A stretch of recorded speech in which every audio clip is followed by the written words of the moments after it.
الماتش دوت مش حاجه داخل لينا لبلدنا. مش في دولارات مثلا وفي فلوس حلوه هتخش بلدنا. صح ولا غلط؟ هل ديت مش هتبين اللعيبه بتاعتنا؟ انا كاهلاوي انا مدعم تركي آل الشيخ، مش ضده بصراحه. انت مع وجود تركي آل الشيخ؟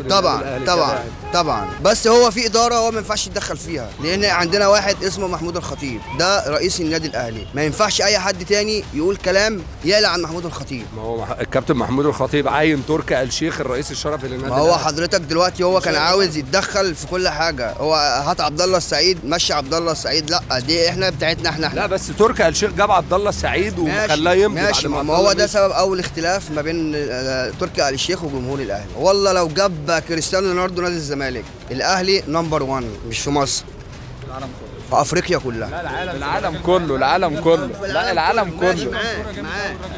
كله ولا افريقيا، لا احنا في العالم كله مسمعين دايما فوق